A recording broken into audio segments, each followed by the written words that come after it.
want to ask you something before we begin. Think about the last secret you told someone. Not a small one. The real kind. The kind you only say out loud once. In the dark. To someone you trusted. Now, imagine they never forgot it. This is the story of Daniel Marsh and his therapist, Dr. Elaine Voss. And what happens when the one person you paid to listen never stops. Daniel was not the kind of person who believed in therapy. He was an engineer. He believed in systems, in cause and effect, in things that could be measured and corrected. But after his wife left, and his sleep collapsed into something unrecognizable, his doctor gave him a referral.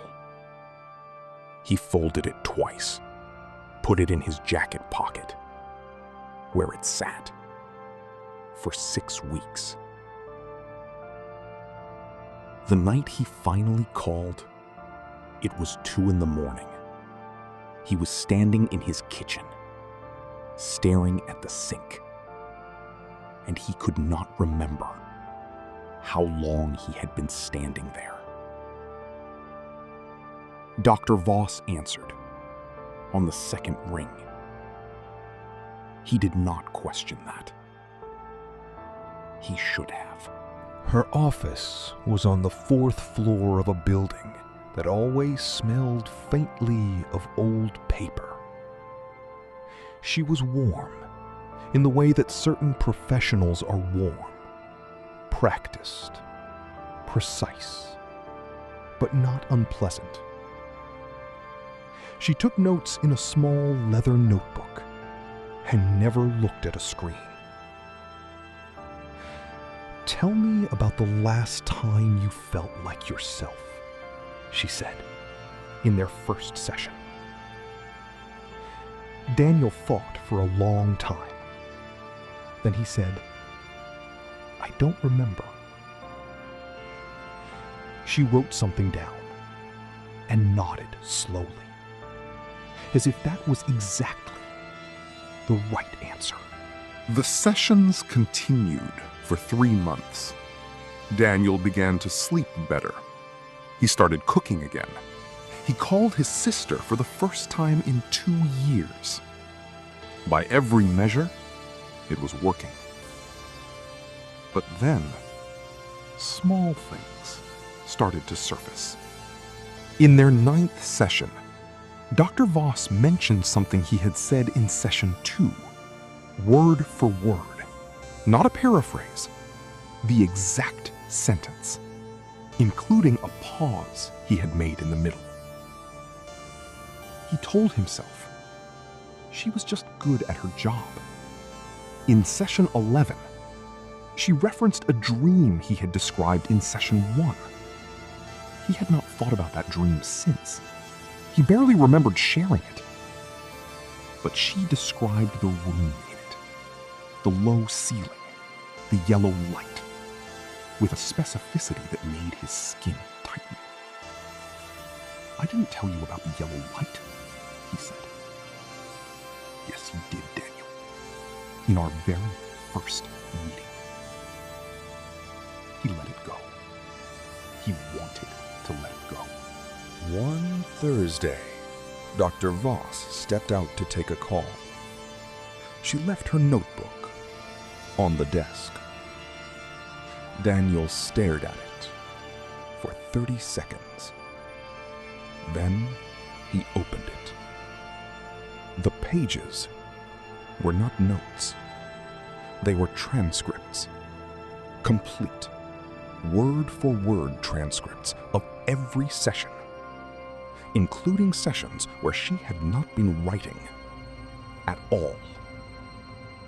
Every word he had ever said in that office, every pause, every time he had cleared his throat or corrected himself or trailed off, it was all there, in handwriting so small and so precise, it barely looked human. A door handle turned. He closed the notebook. "Sorry about that," she said. "Where were we?" Daniel smiled. "You were about to help me." She picked up her pen. She opened her notebook to a fresh page.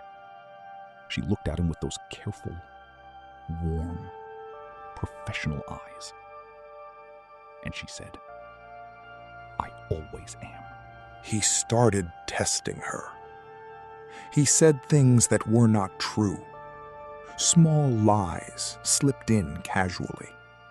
A fake memory of a school trip. An invented argument with a coworker. He wanted to see what she would absorb, what she would reflect back. She reflected everything back, perfectly, including the lies.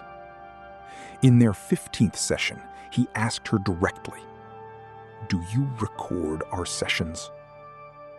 "No," she said. "Never. Everything you share here stays between us." "Then how do you remember everything so precisely?"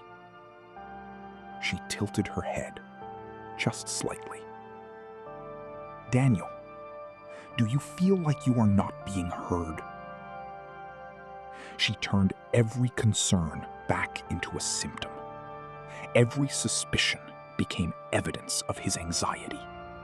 Every question became something to explore together in the next session, which she would remember perfectly. He canceled his next appointment by text. She replied within seconds. "That's completely okay. Take the time you need. I'll be here." He blocked her number. He moved apartments 2 months later. Not because of her, he told himself. Because he had been meaning to. A year passed. Daniel was doing better. Genuinely, measurably better. New apartment, new routines, a promotion at work. He had even started dating again. One evening, his new girlfriend mentioned she had started therapy. "She's incredible," she said. "So warm. She remembers every little thing I tell her." Daniel set down his fork. "What's her name?" he asked. His girlfriend smiled. "Dr. Voss. Elaine Voss. She has this little office on the 4th floor. Smells like old books. You'd love her."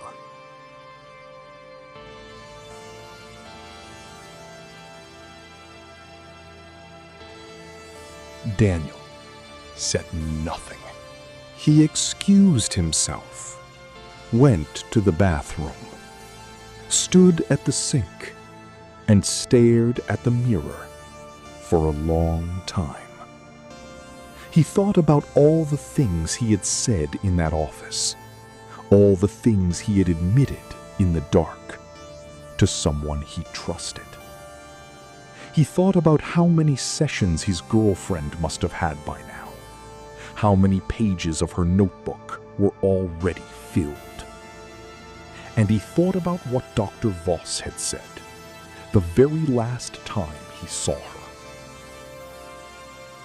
"I'll be here." That's the end of tonight's story. If it followed you home, good. That means it worked. This is UNHOURED Stories. New stories every week in the hours that don't have names. If you want the next one, you know what to do. Sleep well.